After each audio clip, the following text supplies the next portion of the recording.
What is up, gang? Thank you so much for checking out Sledgehammer TV today for your official House of Glory, bringing it old school review. And House of Glory definitely brought it big time last night at the NYC Arena, and we are here to talk about it right here and right now on the newest, fastest rising podcast in all of YouTube, baby, the Sledgehammer Wrestling Show. Let's do it.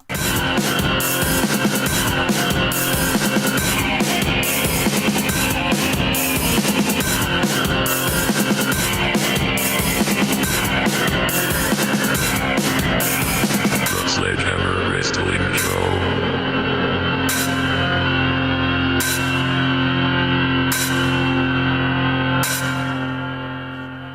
All right, wrestling fans, thank you so much for joining me once again today. My name is Nick Nightmare. Along with me, as always, is my trusty companion, my loyal tag team partner, and the World Heavyweight Champion of Microphones, Blue the Snowball. And do not forget the Wrestling God of Thunder, Thor the Sledgehammer, the official Sledgehammer of the Sledgehammer Wrestling Show. And we are going to talk about last night's absolutely amazing event in the NYC Arena. House of Glory brought it. Like I said, they brought it big time. They came to play last night at bringing it old school. An absolutely fantastic event last night. New York City's premier independent wrestling promotion is second to none. And let me explain to you why that is. Now, listen, we bring the hammer down on this show. So when I'm a little bit disappointed, I am not going to be, embarrassed, or I'm not going to hold back. That's not what we do here. As much as we love House of Glory, I can't wait to be part of House of Glory myself. I just cannot even explain to you the feelings I get when I am in any arena, most especially the NYC. It is my favorite arena that they do attend, but no matter where they are, House of Glory just makes me feel amazing when I'm there. It's real wrestling at its finest. It's just promoted completely differently. It's independent wrestling at its very best, and here's one of the biggest reasons why. And at the same time, it is, like I said, one of the same reasons that disappoints me. Independent wrestling is not known worldwide for being a very punctual thing. They're not a punctual organization, no matter who they are. They are constantly behind schedule, waiting for matches to start, always something causing the show to lag at some point. But, much to my surprise, this show wrapped up before I even fucking knew what happened. Holy shit, the card started at 6 o'clock. I was walking out the door by 8 p.m. While I was disappointed, because, listen, I have never once been to a House of Glory event that has wrapped up before 11 p.m. To be walking out the door at 8 p.m., I had no idea what to do with the rest of my night. Obviously, I was grateful, and I was very appreciative to be able to come home and put my daughter to bed, tuck her in, give her her little daddy time, you know what I mean? Kiss her on the forehead, make her feel all good, daddy's home, don't worry, everything's great. That was fantastic. I fucking love to be home to take care of my kid. As many of you parents out there would share the same sentiment. You don't want to really be out when your kid's going to bed. You want to at least say goodnight. You know what I mean? But to be able to do that last night was great. But at the same time, I was like, I can't fucking believe I'm home at 9 o'clock. I was looking forward to, like, what I'm used to. You know what I mean? Your body's just used to, I guess, a certain thing. I was amped up. I didn't even show up on time because I figured, well, I'm going to be there till at least 11 p.m., sometimes almost midnight, so I'm not going to show up at 4 p.m., right at the crack of the entrance time. I'm going to wait. I showed up, maybe it was almost 5 o'clock. I got to meet Mean Gene Okerlund, my fucking man. Holy balls, it was absolutely amazing. I was lucky enough that it wasn't that packed at the time, and whoever was there probably had gotten their time with Mean Gene already. I got to sit and talk with the Mean One for a couple of minutes. It was nice, man. I got to actually tell him, and I took a minute just to tell him, listen, bro, your voice is like emblazoned in the back of my brain. It is part of the soundtrack to my whole entire life. It's absolutely amazing. It was incredible to meet this man. He looked fantastic. He was very, very gracious of his time. I was not allowed to get myself a little bit of video footage with Mean Gene, trying to get him to do an intro for my show. Listen, like I said, my whole life, and for many of you as well, Mean Gene is the voice of wrestling. So I wanted to have that voice call the opening of this show, but it did not seem to go down in my favor, and that's fine. I don't really mind all that, because the 2 or 3 minutes I got to sit with him and talk to him and tell him that I loved Legends House and everything that he's ever done in the WWE was just absolutely something I never thought I would be able to do. Did you ever think that you'd be able to sit for about 2, 3, maybe 4 if I'm pushing it, minutes with Mean Gene? Absolutely fantastic. And you know what? Hey, shout out and double thumbs up to my boy JD. He got the opportunity last night to actually interview Mean Gene Okerlund. I was standing there, I was eating my hot dog, right? I bought a couple of hot dogs from the concession. I'm sitting there, I'm manging down, and JD comes like flying by me, and he gives me like a tap on the shoulder. He's like, oh, they got me interviewing Mean Gene right now. I was like, nice, bro, congratulations, that's fucking awesome. You know how many people we've watched interview by Mean Gene Okerlund in our lives? To be on the opposite end of that, and to actually be interviewing the greatest interviewer of all time, that had to be maybe top 3 fucking moments of my boy's life. It would definitely be for me, and congratulations to him on an absolutely fantastic night.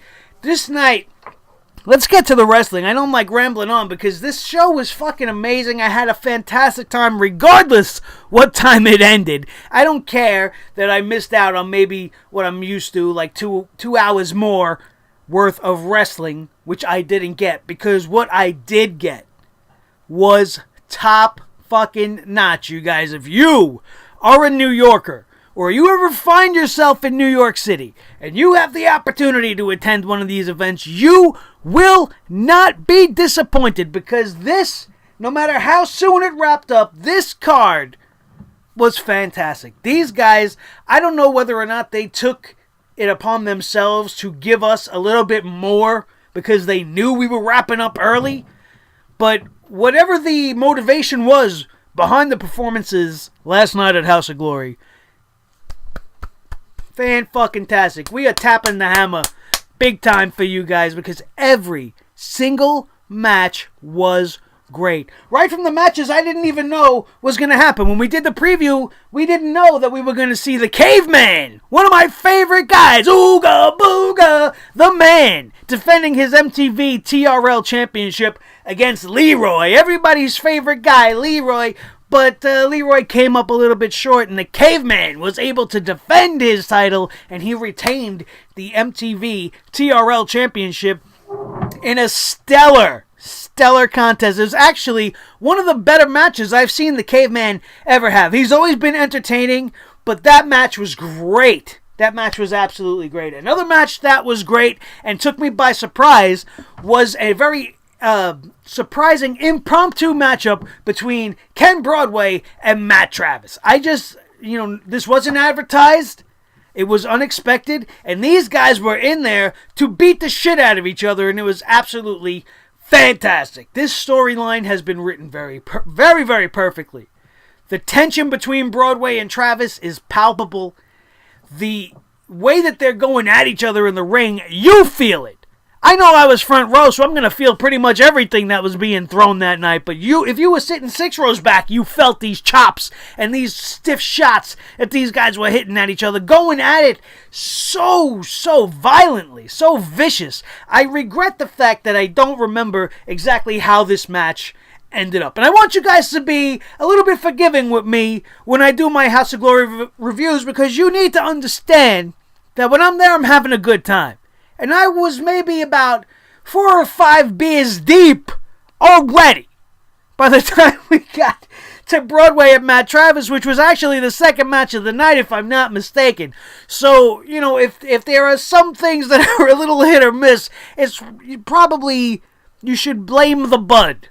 because the Budweiser is the thing that makes me not remember as clearly as I should. So I don't remember how it ended up. All I remembered is it was awesome, and I enjoyed every single minute of that match, as well as the Cruiserweight Showcase matchup between Montekia and Juventud Guerrera. The juice was loose in New York City last night, and he was having a ball. I never heard Juventud Guerrera drop an F-bomb before, but he was not shy about doing so at the end of his matchup last night with Monte. Unfortunately, my buttery buddy Monte was not able to secure the win against this lucha legend in Juventud Guerrera. Juventud obviously brought it old school and definitely showed Monte what it's all about. Juventud came out with the win at the end of that and then told New York City that you know what, now that I'm thinking about it, I'm forgetting it. I just bashed myself in the head with a hammer a little bit. Maybe that'll jog my memory to help me a little bit, but I don't think so. But all I'm telling you is, Juventud took the mic at the end of this thing and dropped a couple of F-bombs, much to the surprise and delight of the very pro-Latino New York City crowd. This crowd was probably about 90% Spanish, and if that had anything to do with the fact that LAX was on this card, I don't mind. It was an unbelievable atmosphere. It was absolutely fantastic. And while I'm talking about that, LAX, like I told you guys in the preview, they had a 6-man tag team match. It was Homicide, it was Santana, and it was Ortiz, and they were going up against the House of Gangone. We had Anthony Gangone, my man, big Tom Juba, and the little wormy, little skeezy looking little guy, Smiley. I love me some Smiley, but he's a little, he looks a little cheesy, a little skeezy. You know what I mean? I don't want him to get too close to me, but he's fucking awesome. And this match, this 6-man tag team match was absolutely amazing. The crowd was so into it that you couldn't help but get invested. But you guys got to understand that I'm a Gangone guy. I love me some LAX. I said it in the preview.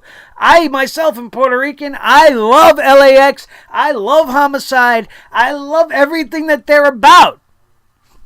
But in wrestling, I'm a heel. I'm a natural heel. I go for the heels. I am a fucking heel.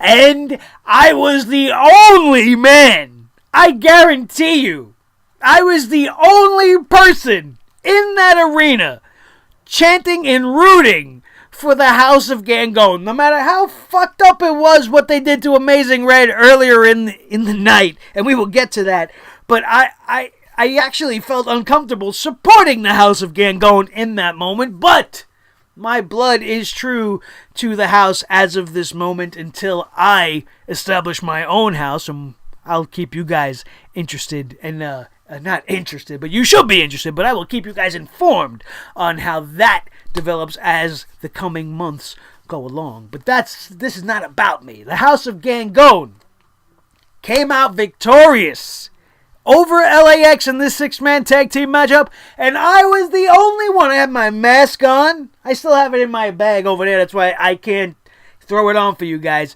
But I had my mask on. I had my hair out. I had my nice red flowing. You know what I mean? I was in it. I was the only guy in the NYC arena cheering on the House of Gangone, the one guy in the audience. At least for as far as I can see. Nobody else looked to be as happy as I was when the House of Gangone won this 6-man tag team matchup. While we're talking about the House of Gangone, let's talk about this whole situation with the Amazing Red.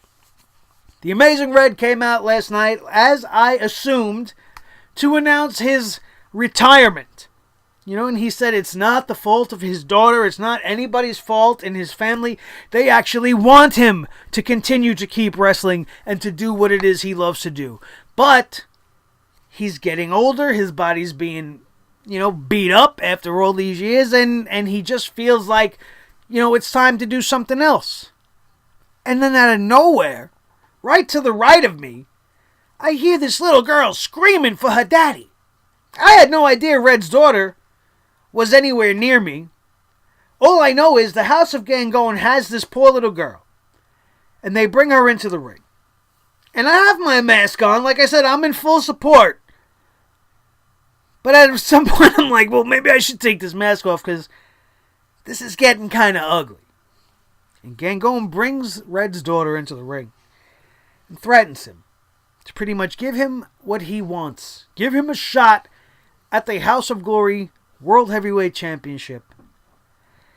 And if he doesn't do so, and he doesn't sign that contract that Gangone had with him, he needed to sign a piece of paper and make the agreement that he was going to break Red's daughter's neck. That's fucked up. That's like next level fucked up. You know, I thought what we saw back in the day with Eddie and Rey Mysterio going at it after little Dominic on WWE TV was a little much. This was some next level fucking evil, bro. And Gangone is one of the best heels in all of independent wrestling. The House of Gangone is one of the greatest factions ever. And it's storylines and it's things that are going on like this that are proof of that. They are not afraid to push that envelope. They are not afraid to make you feel uncomfortable for the sake of the story because it makes it worth it. It makes it worth it. Every minute during that matchup, whenever it is that we get it between Gangone and Red, is going to be an intense minute. It's going every single second that passes by is going to have you just totally enthralled in what you're seeing in front of you. Never mind their history and what they've already shown us they can do. The dramatic backstage stories that are being filtered into this match, the blurring of the reality line, it just brings it to a whole nother level. And that's what House of Glory is all about. They just bring wrestling to the next level every single time I see it. This show was actually probably, wrestling-wise, the best show I have seen. I've been going to the show for a whole year. And I was in the crowd and I witnessed Ricochet versus the Amazing Red firsthand. That was one of the toughest matches to top all year. It was fucking incredible. I've seen everything that they've brought to the table since March of last year. This is a whole full cycle. And this last show, even though, like I said, I was disappointed that I was home so soon, I felt fulfilled as a wrestling fan. I felt like I just saw some of the best shit that I'm going to see all week. We got Fastlane just coming up in over an hour right now. In House of Glory, what I saw last night is probably going to top that hands down. Very, very easily. Amazing Red, obviously worried about the well-being and the safety of his daughter, as many of us fathers would do, sign that contract. So more information will be told to you guys as it is made available to us, because as of right now, I don't know how it's really going to go down. All I know is that Red has agreed to face Gangone and whatever terms he has on this paper, as he's probably about to be on his way out of wrestling full-time in any company, never mind just House of Glory. You know, but this could also just all be storyline. We'll have to wait and see how the rest of the year goes down for that. We had Evander James, the Crown Jewel Champion, flanked as always by that fat little bastard, that bearded little prick, Matthew Ryan Shapiro. I love Shapiro. He's fucking awesome. He's so good at what he does. The way the fans hate this man makes me see him exactly the way he wants to be seen. He is like the second coming of Jim Cornette. His voice is just eats right through your eardrums, and you just want to knock him right in the face, and you want to knock his glasses right off his head. You want to tear his stupid trust jacket right in half off his fat little body, but he's amazing. He's absolutely amazing at his job. Evander James as well. One of the best wrestlers on the House of Glory roster. Last night proved that in this match versus ACH. And no disrespect at all is meant by this. I'm just telling you because I bring the hammer down and I tell it how it is. ACH. Absolutely fucking fantastic. This guy was next level. What he brought to this match with Evander James, and the fact that James could keep with him at every step was amazing to me.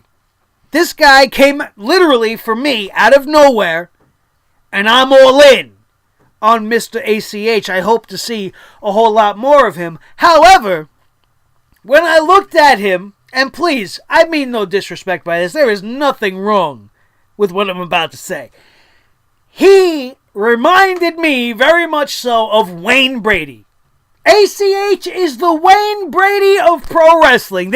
Any of my Whose Line Is It Anyway fans out there, any of you guys that watch that show, if you get your eyes on ACH, go find him on the internet or whatever you gotta do to see his face. You tell me he don't remind you of Wayne Brady, only with the body of like a fucking Greek god. And the speed and the agility of an absolutely amazing cat. This guy was so damn good. It doesn't matter what he looked like, really. I'm just telling you like I see it, bro. That's what I do here on this channel. The Wayne Brady of pro wrestling, ACH, absolutely an impressive specimen.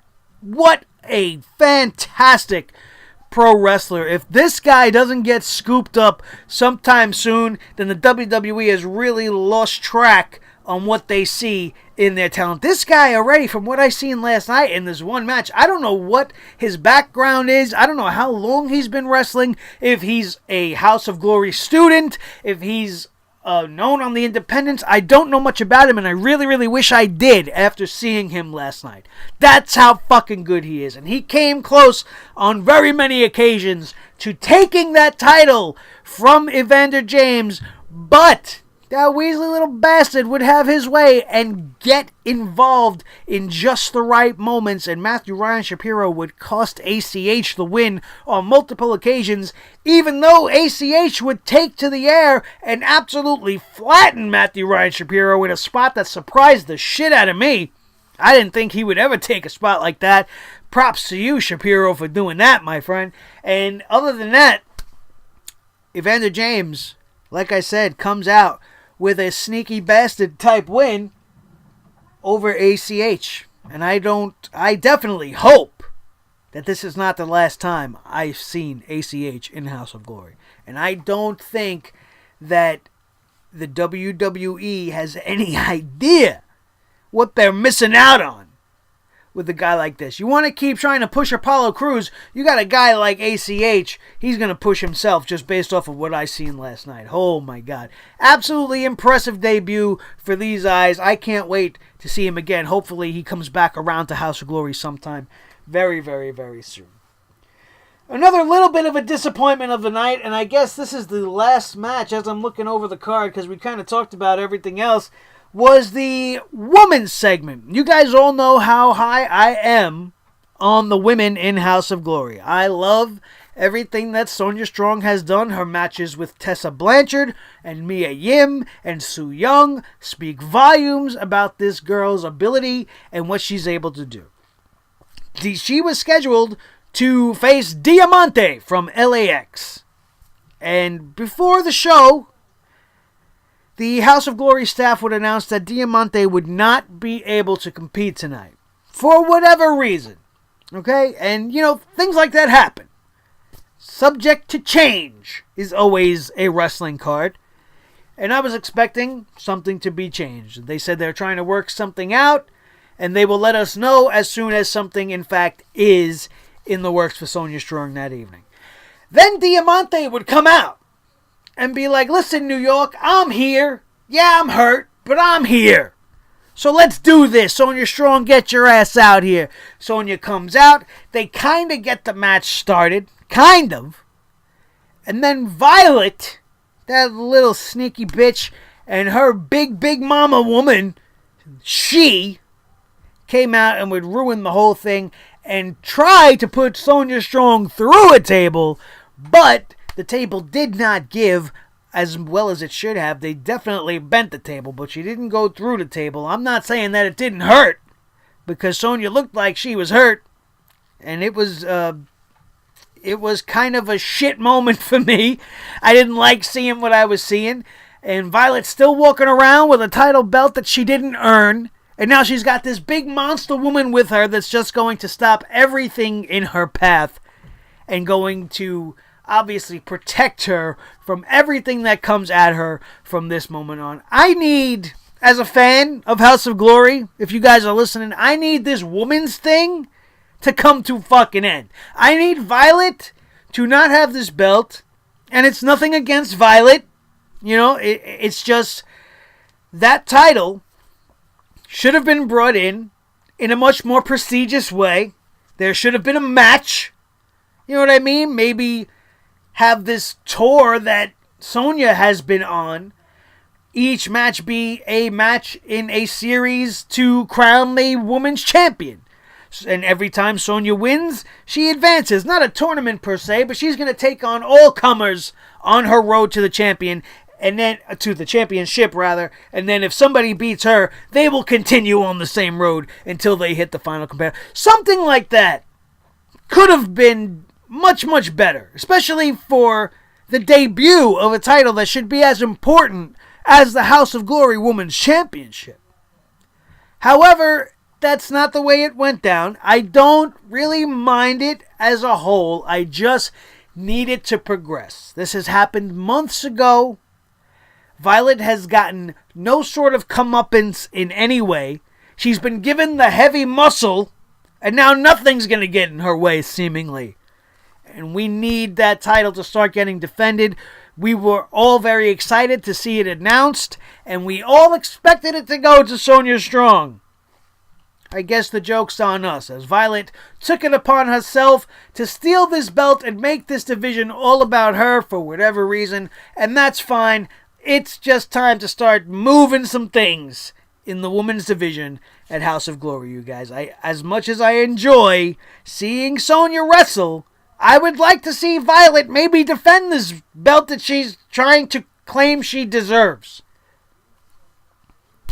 That bowl is in your court, House of Glory. But no real complaints. An absolutely amazing night in Jamaica, Queens. Once again, one of the best nights that I have had as far as watching wrestling at House of Glory. It doesn't matter that I was only halfway there. You know what I mean? I was actually pacing myself. I told you guys I was 4 beers in, which is the truth. But I was at a good pace. You know what I mean? And after the main event ended, I thought they were going to announce intermission, but they announced that, thank you guys very much, and we'll see you next time. And I was like, okay, I guess I'm leaving, and now I got to go home and drink some more beer there, which is exactly what I did. And I want you guys to know that I know for me personally it's very special every time I go to House of Glory. I don't know why. I just feel like this undefendable pull. I can't fight it. Once I hear it's there, I can't fight it. It's been a battle for me each and every week to not just go myself all in and get my ass down to the school. I'm trying to get all the finances in order so that I can get down there and start training in whatever way that I can. I'm not going to be a pro wrestler, everybody. Listen, I'm not an idiot. I'm 40 years old, and I can barely get off my couch some nights as it is. But I have everything that it takes to be a pro wrestling manager, and I am going to try my damnedest to do it right here at my favorite independent promotion, House of Glory. From there, the sky's the limit, and I will keep you guys updated as far as my career in pro wrestling goes, as always on this channel, with each and every step that I take. And you can be sure that I will bring you guys the probably only coverage of House of Glory, telling you how it is, bringing the hammer down when necessary, no matter how much I love you guys.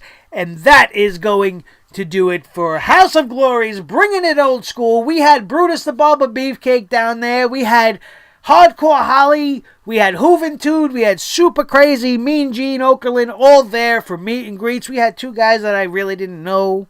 I'm sorry, some guy from Tokyo and some other guy that kind of looked like Gangrel with a beard, but it's not Gangrel, so I didn't know who he was. No disrespect, as always. I don't know you guys, so I'm sorry. Also, we had a surprise appearance by Jake the Snake Roberts, who I already had met at a previous House of Glory engagement, so for me it wasn't all that special. For a bunch of you guys in attendance, I'm sure it was. And Bringing It Old School definitely, like I said, did just that. It brought me right back to those wonderful, fun, butterfly feelings that I have when I watch pro wrestling. The same feelings I look for whenever I'm watching the WWE, and I am sure in, let's see, what time is it right now, you guys? Let's see what we got here. It's 7:04 right now. So we got 56 minutes till the WWE comes in and starts bringing their sledgehammer to my night and making it all ruined and ending what has thus far been a fantastic weekend. Thank you guys so much. Don't forget, New York, if you can, get your asses down to House of Glory. There will be a surprise show in May. They have only announced for sure there will be another show at the NYC Arena in June, on the 9th of June, where you will have the opportunity to meet the recently inducted WWE Hall of Famer, to be inducted as it is right now, Double J Jeff Jarrett, TNA founder, a man that revolutionized this business. You can get your chance to meet him June the 9th at House of Glory, NYC Arena, with a secret show to be announced for May, which I am very much looking forward to see what that one is about. And as soon as I know about it, I will let you guys know about it, so that if you can get your asses there, you can come down and have a great time with me down at House of Glory. My name is Nick Nightmare. This is Blue the Snowball Microphone, the World Heavyweight Champion of Microphones, and this is Thor, the Wrestling God of Thunder. This has been the Sledgehammer Wrestling Show right here on Sledgehammer TV. Thank you guys so much for checking us out here tonight. If you are still with us at this point in the video, make sure you subscribe, because you had a fucking good time. And you will have a good time just like you did every time. All you need to do to keep on top of that, hit that subscribe button down below, smash that thumbs up, let everybody know that you're okay and that I'm okay, and then share this video with each and every one of your wrestling buddies that you think would enjoy becoming part of a very exclusive, very knowledgeable, very, very respectful and professional fan base that belongs to the Sledgehammer Wrestling Show. That is going to do it, and we are out of here, and we will see you a little bit later on tonight for the WWE Fastlane review right here on the newest, fastest wrestling podcast in all of YouTube. Oh, baby.